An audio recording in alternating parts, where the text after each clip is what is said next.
that's just this project. In Israel, he's a worldwide architect. Actually, you're based in Boston, Toronto, Singapore, and Tel Aviv. I live in Boston. And where's home for you? Boston, Jerusalem. I want to ask you, I think... By the way, you said the subjects are very different, but sex and architecture, they have good connections. In what way? In what way? Well, we work very hard to make our architecture sexy, sensual. How do you make a sexy building? Yeah, how do you make a sexy building? How do you make a building sexy? Well, if sensual, I would say, like that it raises our spirits. Okay.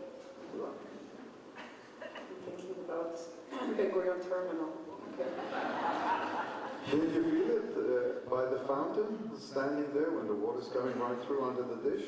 You know, an Israeli is not good thing to ask about his feelings in the terminal. Okay. Because he's always so glad to leave, always so sad to come home, and then he doesn't want to go again, so, it's complex. Community is very interesting, because we're talking about a new community. And I think part of what an architect does is he tries to facilitate community life, especially if he's, for example, designing a city like Modi'in or other places. Has that changed for you?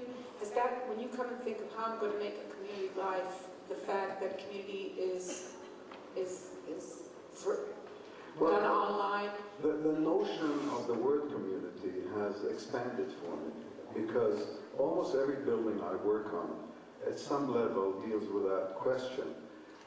In Modi'in, you have a city or town. How do you create places where people interact, engage, feel part of something? And the valleys in Modi'in, the parks and the valleys, are this kind of place that makes you feel you're part of something bigger. In Mamilla, the community is broader. My dream was to create a place at the heart of the city where everyone will come, Palestinians, Israelis, secular, religious, Orthodox. So community shifts. If I'm doing an office building, a corporate headquarters, how do you make a corporation feel like a community where people interact with each other and feel that they are part of something bigger? And architecture is all about discovering it and responding to it. But is it harder to get people to go out? They have everything inside. Again, going back to the kids, I found it amazing that for us to be punished was to say, stay in the house. And when I tell my kids to go out to the park, they say, why are you punishing us? At the beginning of the internet... Isn't that true? At the beginning of the internet, they said people will stop traveling, they'll be able to work at home, everything is going to change because it becomes self-sufficient, And what's happened since? Conventions in different fields have doubled. People travel twice as much. The internet does not exclude you wanting to interact face-to-face with people. It, in fact, increases it because it opens up all these channels and opportunities which you want to live up to.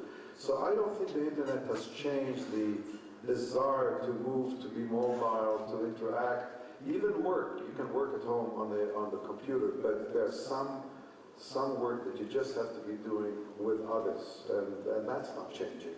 And privacy is also an issue, because you would think that when everyone is sharing everything, and they're willing to say what they're doing online at the moment, why, when it comes to their house, they don't live in glass houses? Why is privacy still such a big issue planning the inhabitant, or is that changing too?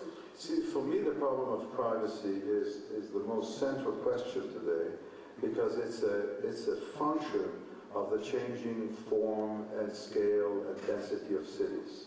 Because what's happening worldwide is we're getting megacities 3, 4, 5 times denser than anything we've built before. I mean, if you think Shanghai, Hong Kong, any Asian city.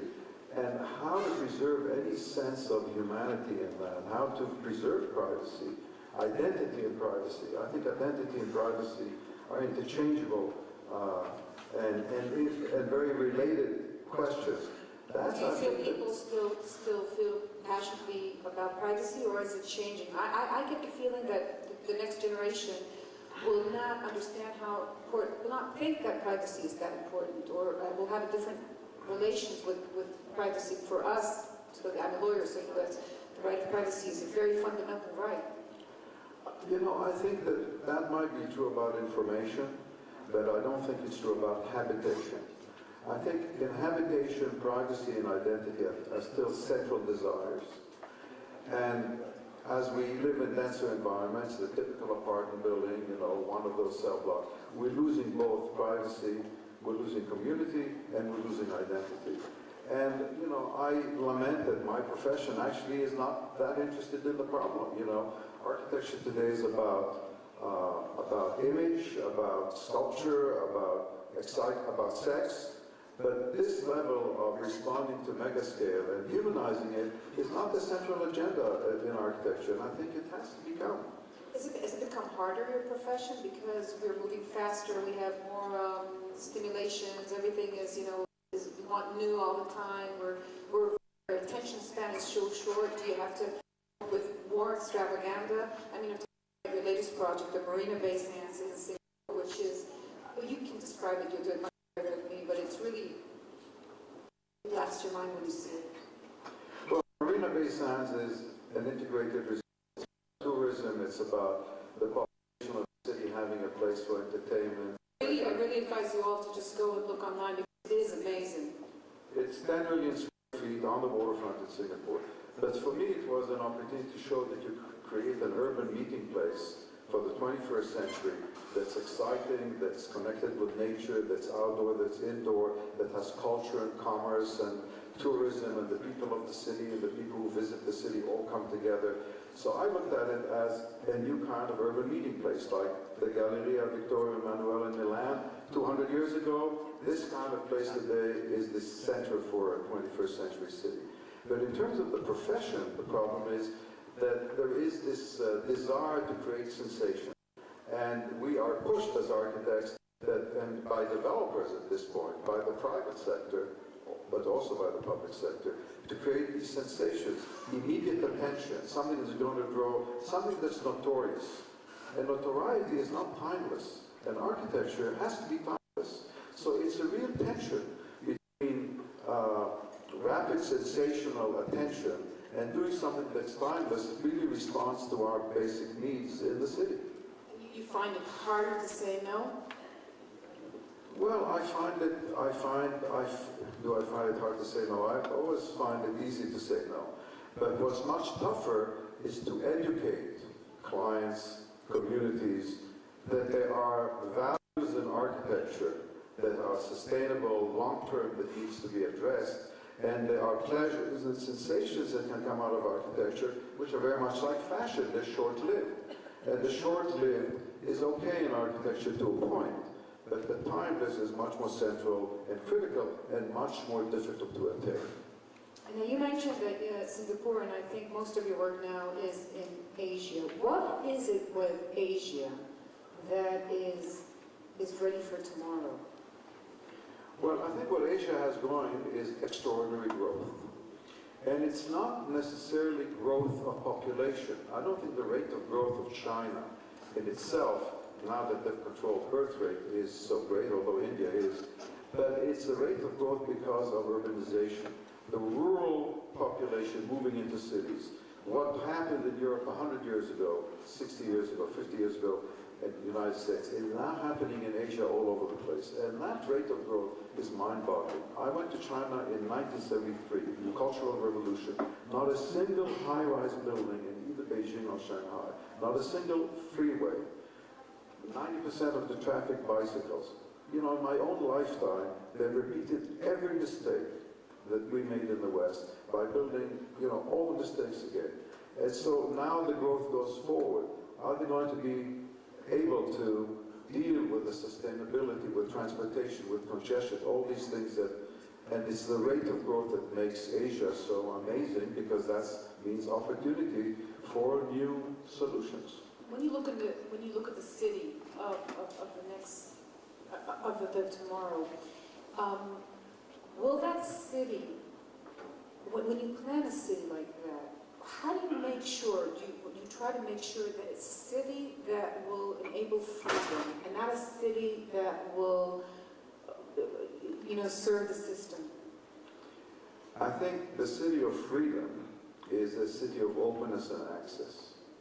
And I don't think that any major change in urbanism occurred without a parallel change in mobility and transportation. If you look at the history of cities, the major changes are a change when the trains came in, a change when the automobile came in. We're still digesting that change. And the next step that's going to give you this open city of freedom is going to have to be brought about by change in transportation. And I do believe that it's on the edge, that we will now transform the automobile from a privately owned vehicle that we own and service and are slaves to an on-demand mobility where we have individual vehicles available anytime, disposable away anytime. It completely changes the interface between trains, planes, cars, buses, and all that. And that will transform. You're getting me very anxious because Israel is not ready for that change. Israel is right, ready, and able to implement such a change. Yeah. Yes. Potentially. Potentially. There is. Israel, as a smaller country with great congestion, is in a position, Israel is in a position to start doing prototypes and implementing concepts like that. If we talk about Israel, we have two dilemmas. We've got to open up the South. The South will not open up without transforming urban transportation. Rapid trains have to connect the country. It should be the highest priority. We should be looking at, we should be putting all our resources. I know the President is certainly cognizant and supportive of that. And the other thing is we need to rethink how the automobiles are used, because we can't go on. It's too congested. So and the amazing thing is that we're going back to bicycles. Bicycles live forever. I mean, that's really interesting. Bicycles will not give the answer. Bicycles are okay for short-term trips. They're affected by weather. They're affected by topography. Bicycles are fine, but we need to rethink how we use the car. It's distracting to talk about bicycles. We've got to rethink how we use the automobile. But in the sense of planning of cities, the change hasn't come as soon as we expected, because if we think of movies, Hollywood movies 15 years ago, when they thought about cities in the 21st century, they looked different. We would be hoovering around, and then we would be living in all these, kind of... Monorails flying in the air without a pilot. Why hasn't that happened? Well, We've got first of all, technology. don't underestimate, the automobile did come about and transformed our cities dramatically under our nose. We hardly noticed. It hasn't changed dramatically for over 100 years. Well, 100 years is a good period of time. Now we're coming to the next 100 years. There are now signs of that change. Car rental and all that. But Zipcar in the United States, in many, many cities, you can pick up a car, you can drop it when you don't need it. The bicycle system in many cities, which is on demand wherever you want it. I think we're seeing the signs, but we need to act more proactively. We can't, evolution is too slow in this case. We need revolution. And the final question I wanted to ask you, do you think the human need for monuments, for extravaganza, will change? Will go somewhere else? Or it's something I a think leader needs? the fascinating phenomena of the last 20, 30 years is how cultural facilities have become the new monuments of a community. So that in the past, cathedrals, buildings of governance, buildings for religion, for worship, but it's the museum, it's the library, it's the concert hall that have become the cathedrals of culture today. So the Chinese are investing billions in building these kinds of facilities in every major city, all over North America. Somehow the cultural facility has become something the community identifies with, and architecture has to rise to the occasion. And is it one of those jobs which won't really change in the future? An architect will be an architect, will be an architect? I think what's changed for architecture is that being an architect now means being many different things. Some of us are generalists, we need to know a little bit about everything. And some of us... That's journalists. Journalists. Similar problems. And some are very specialized because, like every other profession, there is a great deal of specialization going on. Moshe Safdie, thank you very much. Goodbye.